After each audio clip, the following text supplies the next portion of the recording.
Okay, I'm back. Hopefully everybody can hear me. Yep. See me? Okay. Actually, that's only like the second time that's happened this fall, so that's not bad. In spring it happened quite a bit. All right, so I was talking about pseudo order. So let's say we have this relatively simple looking reaction where actually the rate law seems to follow the stoichiometry. Remember, that's a coincidence. If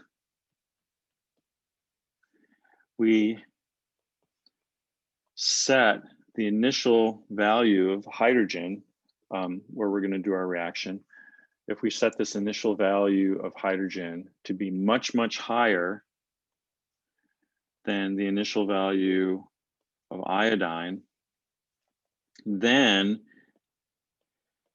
the amount of hydrogen at time t is going to be pretty close to the initial value of hydrogen at all times. So what we can say is that the rate is going to be K prime I2, where K prime equals the initial K times the H2 0. So this gives us what's called pseudo first order kinetics. And this is a standard thing that we do all the time, is we manipulate the concentrations in order to observe the kinetics of one species. So even if we have a really complicated kinetic equation, we can simplify it. Now, the example the book gives is hydrolysis of sucrose. And in order to do this reaction, you need water. I'm just going to write down the products. I'm not super interested in the products, right? If the experimental rate law is found to be K times C12H22O11, we have to realize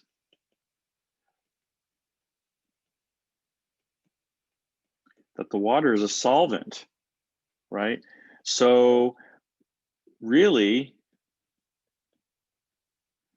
we would start off by saying, when we realize that, then we really have to switch to say this. We do have some dependence on water, but really for any value of this coefficient, the water concentration at any time is going to be constant, right? It's really not going to change. So it appears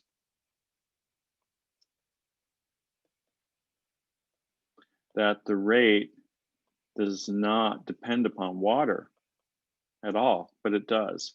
So you have to kind of do the opposite of pseudo kinetics. You have to figure out a way to figure this out. This is pseudo first order. What is the order with respect to water? It might be really hard to figure out.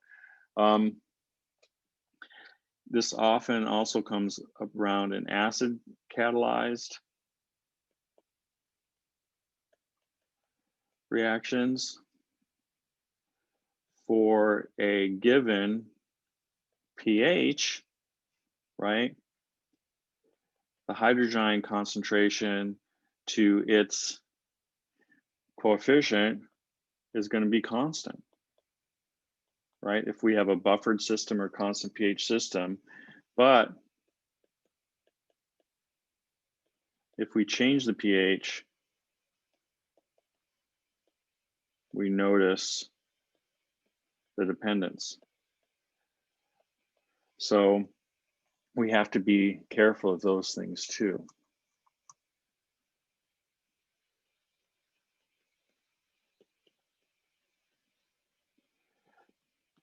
So I just want you to skim section 16.2, which talks about different experimental methods. It turns out that there's so many ways to do kinetics. I don't know if, did any of you happen to go to the seminar yesterday? We had a seminar yesterday, Tuesday seminar. Joe actually gave the seminar, and what they're doing is kind of really freaking amazing. But they're doing, it's just, they're basically figuring out KDs, just a totally engineering and physical way. It's actually kind of interesting. But so doing kinetics experiments now is just, they're just doing it in so many different ways than they used to do it, like when I was a student or even 15 years ago, that you can just skim that section to see some typical things. Let's talk now about integration of rate laws.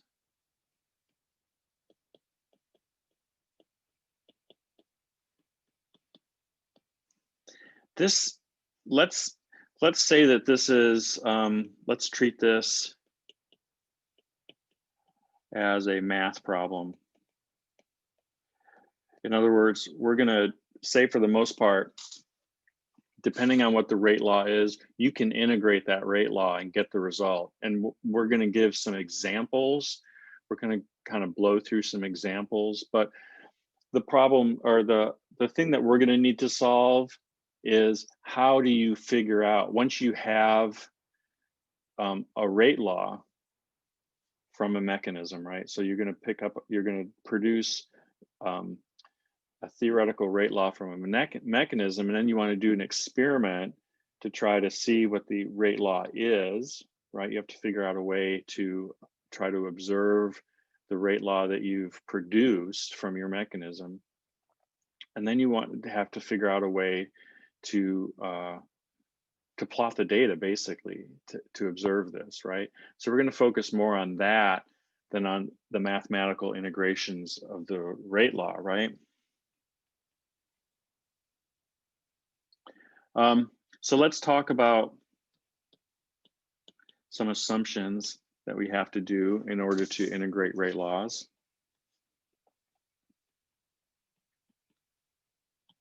Constant temperature. So the rate constant is in fact constant. Volume is constant.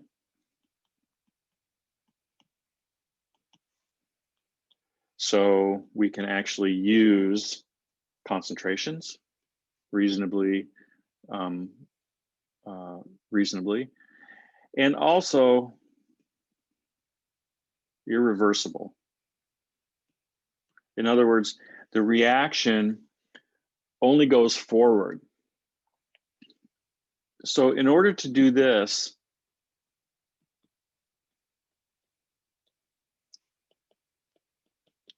we have to look at the rates early in the reaction,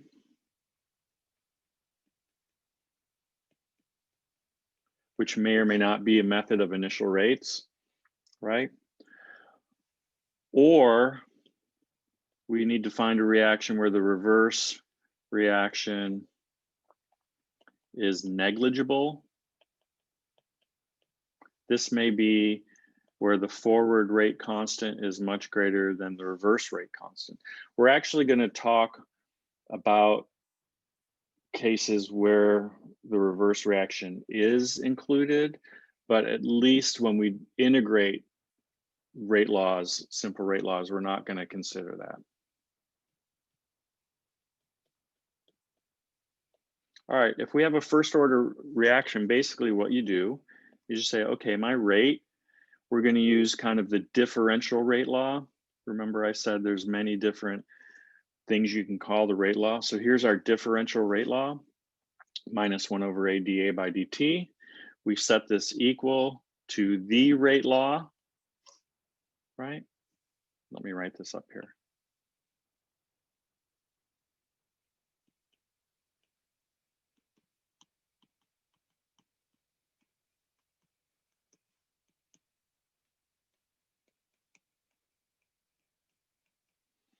So that's typically what we're going to do. We're going to set these two sides equal and integrate.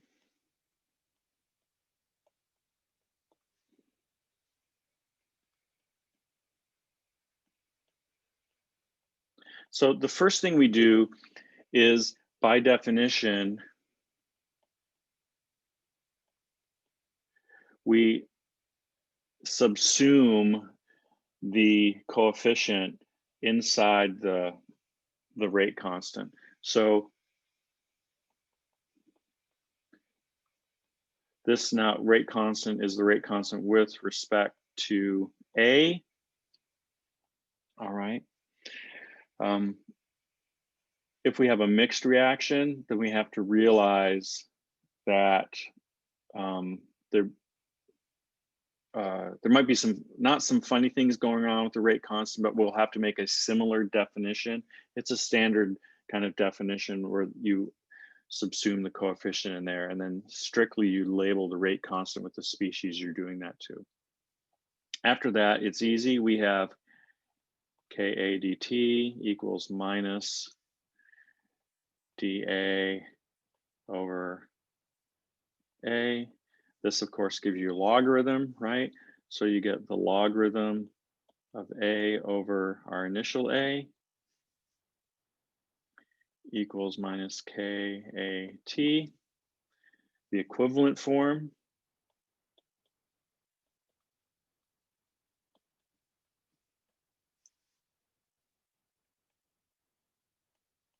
if you want to see how it decays exponentially is like that.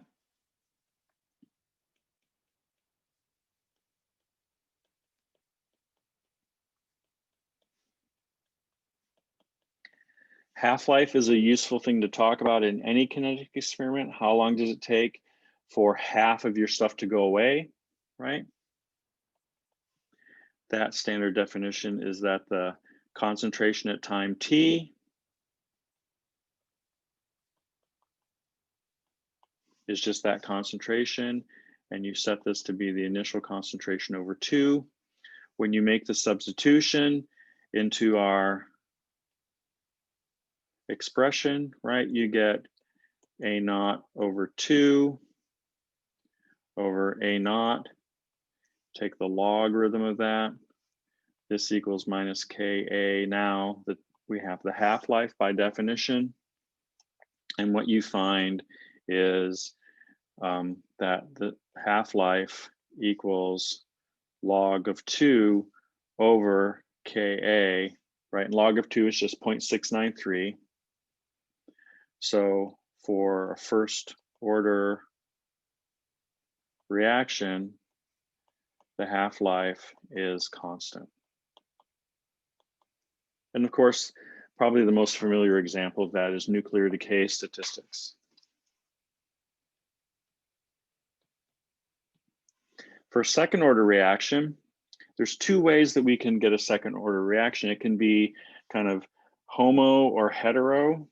In the homo case, we have this. The order with respect to one species is 2. What this gives us when we integrate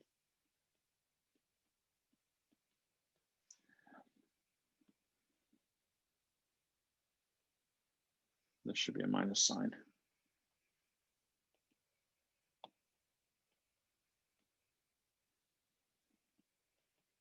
Right, we don't need a negative sign because we're inverting the concentrations. The concentration at any time is a little bit more complex, but not terribly so.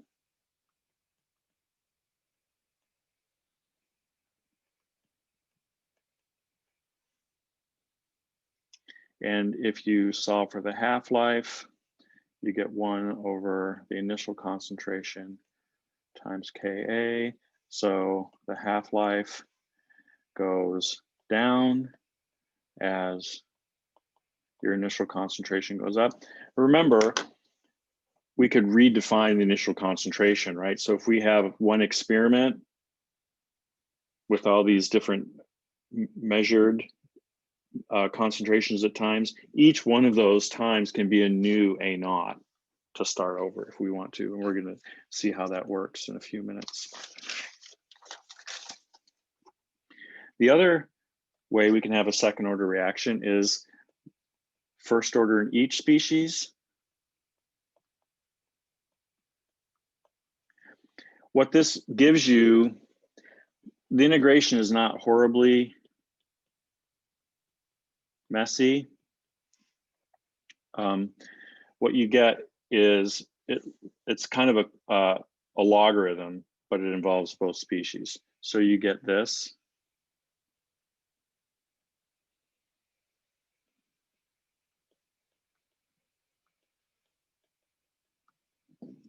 Excuse me. So you get two ratios.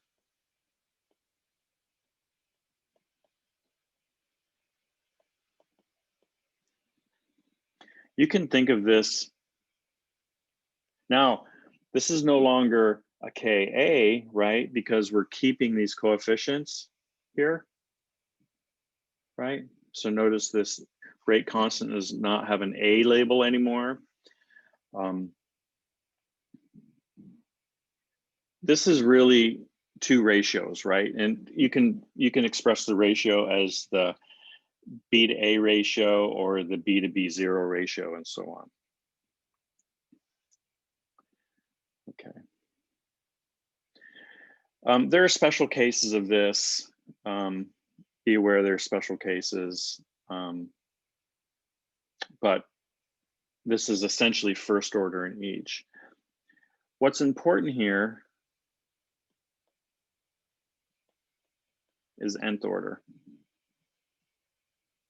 Because if you think about it, let's think about this for a second, because we do not want to get kind of caught into the limitations of the way we figure out rate laws from freshman year. In other words, what do we do freshman year? We have some concentration data and you plot concentration versus time. If it's linear, it's zeroth order. If it's not linear, you plot the logarithm of concentration versus time. If that's linear, then it's first order, right? If it's not linear, then you plot 1 over the concentration versus time. If that's linear, it's second order. But it turns out in real life, it's hard to tell if it's linear or not. Even if you do a regression, even if you look at the coefficient of regression, they might be similar for first and second order. And what about half integer order, right? We don't know how to deal with half integer order. So an expression for a general order is going to be very useful. And here's what it looks like.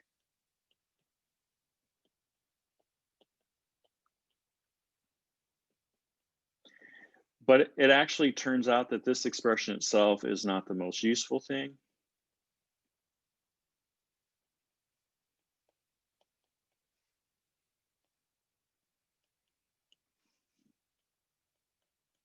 This works for n not equal to 1, right? N equal to 1 is kind of a special case. The expression that's going to be useful is the half-life expression. And I'll show you why in just a second. This is the general expression you get for a half-life. And what we're assuming here, I should have written this, I'll write it in a second. And again, n not equal to 1. This is for the expression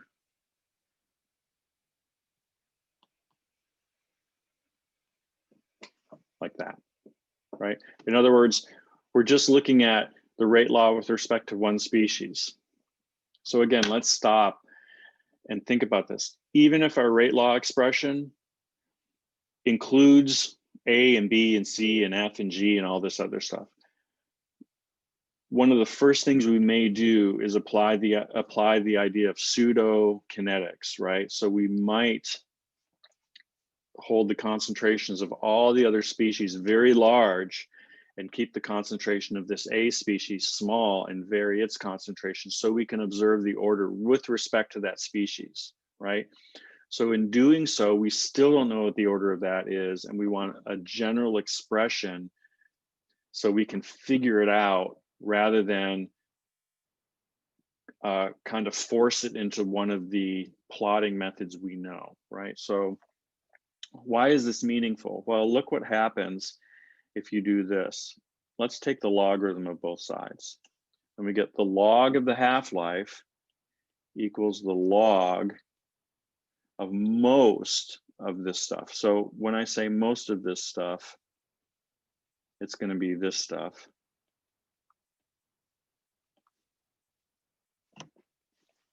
None of that's concentration dependent.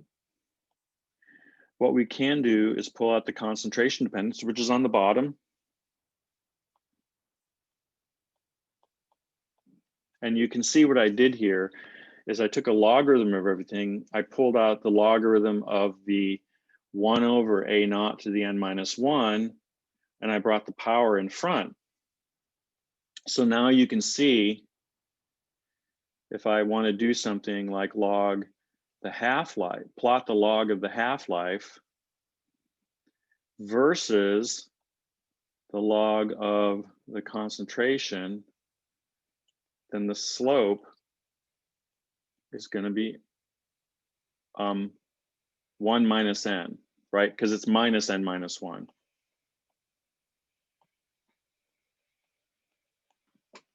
Right? So this gives us a way to figure out the order independently. We just have to do one plot. One plot. We don't have to test it 3 ways, right? And this works for half integers too. This is the kind of thing we're going to do. Well, we'll see how that works specifically. So the way this works, and there's other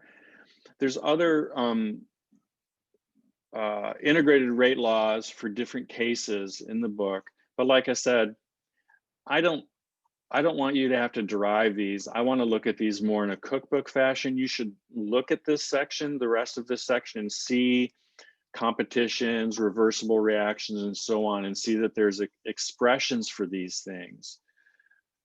But I don't really want you to be responsible having to derive them, right? So you should kind of look through these things and see how they work. What we're interested in is finding the rate law. That's what we really want to do. And the first way, perhaps the best way, is the half-life method. And it does exactly what we just did. Now, what the book does is the book uses log base 10. Doesn't matter if you use log base 10 or natural log, because you can still extract the data. What you get, I'm going to use a log base 10 because that's what the book mentions. I don't want you to get confused.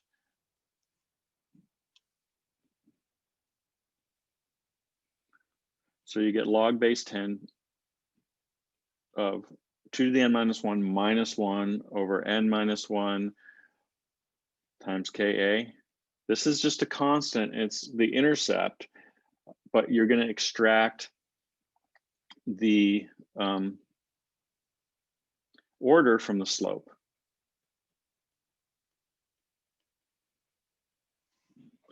Now, this says you take the logarithm of the initial concentration, but remember what I have been saying here is every new experiment gives you a chance to do a new, every different time gives you a chance to reset the time and the initial concentration. So here's what you have to do. You plot your data, you plot the concentration versus the time. Generally, it's always going to look like this. You cannot tell if it's exponential or logarithmic or what. You can tell if it's 0th order, right? In other words, if the concentration versus time is linear, then it's 0th order and you're done. That's the simplest case. But you don't really know the form of this. So what you're going to do is you're going to take successive times, right? And you're going to find half of this concentration. So this is going to be, let's call this A1, and then you're going to come down here to A1 over 2, right? And this is going to give you the first half-life. And now you're gonna make, from this kind of plot, now you're gonna make a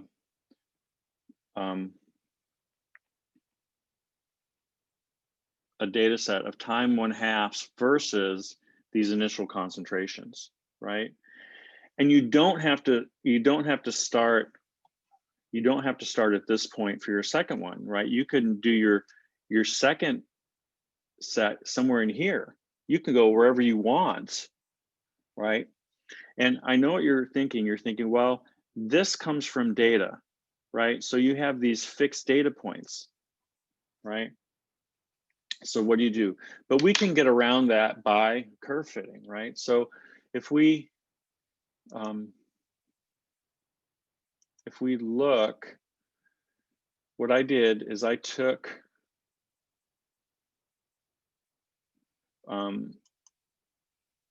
the data from the second example in Levine. Levine's example 16.2 illustrates this method and gives you an answer. And then it gives you an exercise where it gives you data. It gives you a bunch of data to plot. So I did that. So here's, oh, my computer crashed, I forgot. So I'm gonna have to go through this again, but that's okay.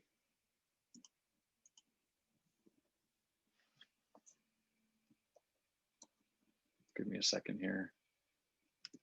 I had this all set up so I wouldn't have to go through all this.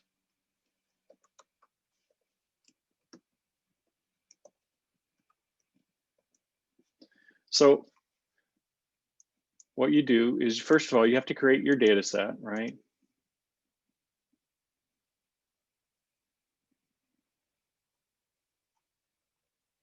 Where is it?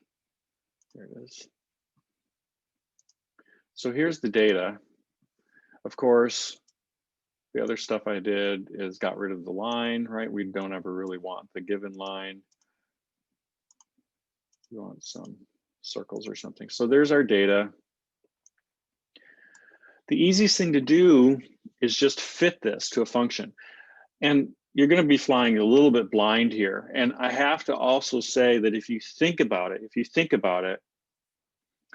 if you know the form of the mathematical equation that will fit this function, you should know what the order is, right? In other words, think about getting the integrated rate law. The integrated rate law is this function, right?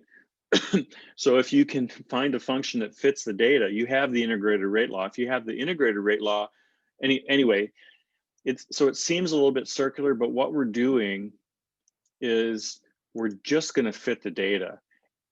And the reason we're going to fit the data is so we can get an equation, so we can generate a bunch of points, right? So we can generate a bunch of half-life points. That's really what we want to do. So if you just go to regression, remember there's a bunch of canned regressions here. So you might say, this, if it's first order, maybe it's going to be logarithmic, right? So let's try that. So you can try a couple things, and you don't have to, again, you don't have to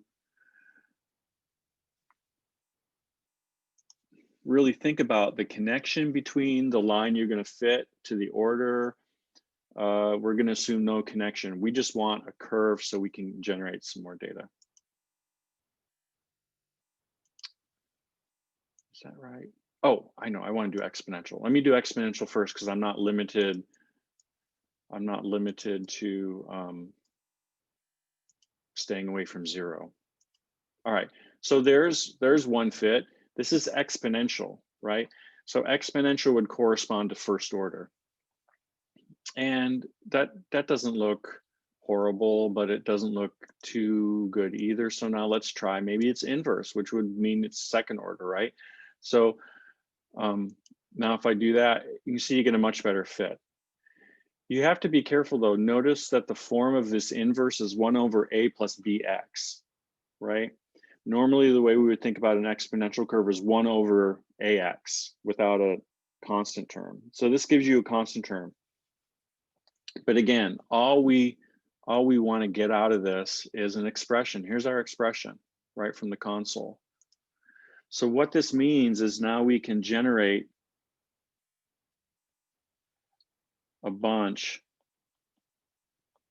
of half-lives versus our initial concentrations. And if we want to,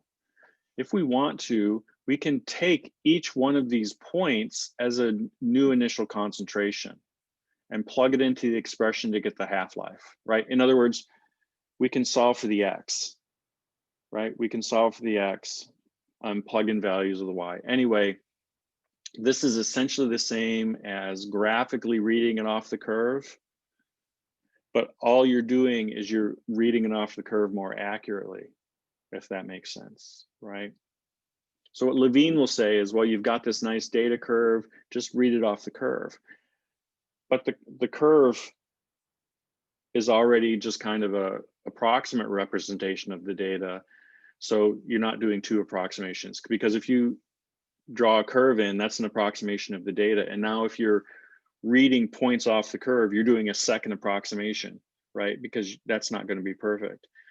But if you generate a function for that line, now you're plugging in values into that function to get the points, and that's only one approximation, if that makes sense. Anyway, so that's one method. I'm out of time, so I don't want to get too into it. The good thing about this method is you can use a fractional. And I'm gonna go back here to my notes just for one second. Is because actually the half-life method limits you.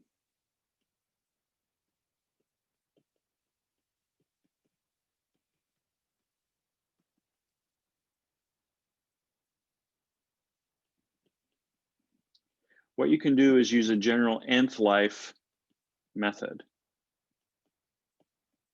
And you can mix them. You can use a half-life, a quarter life, a 3/4 life, and so on, and generate as many plots as you want to, and they should all be consistent with the order, right? So how does this work? Well, the fractional life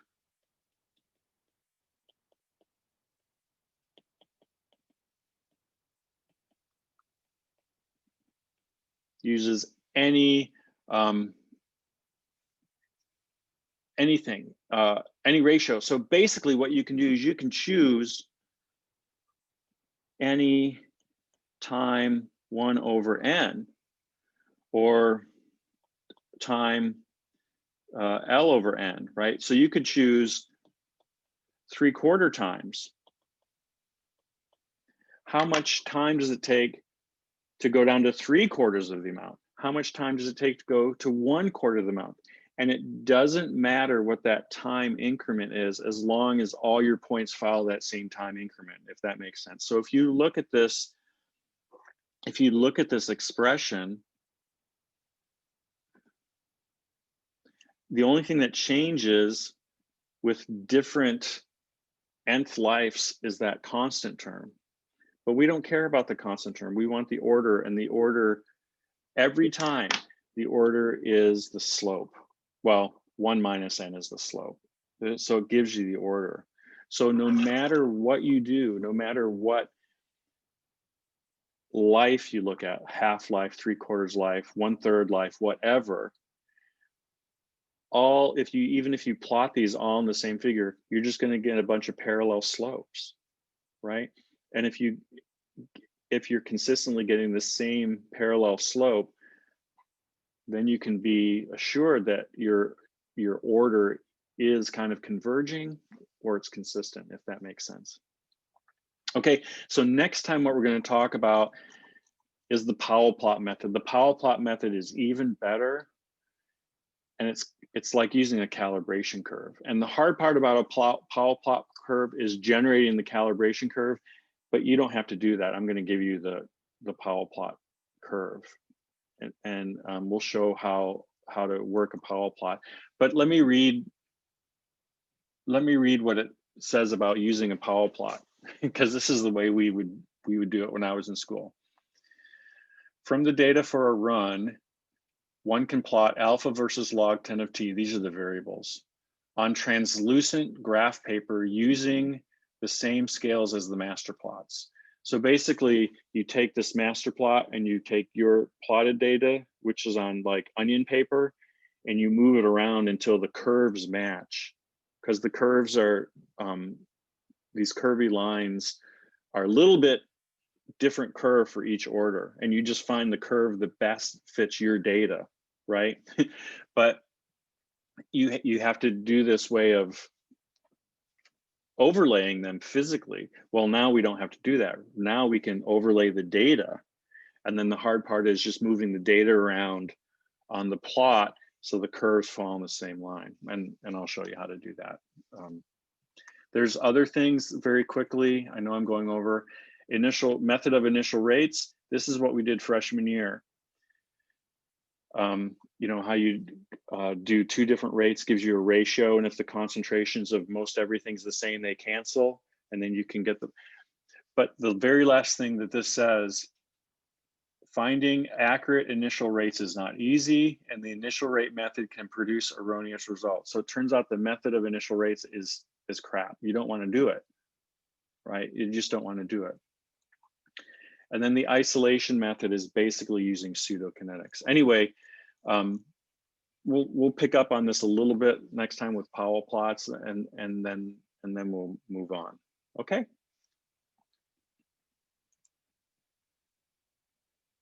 That's it for today. I do actually, when we do get to Powell plots, I do actually have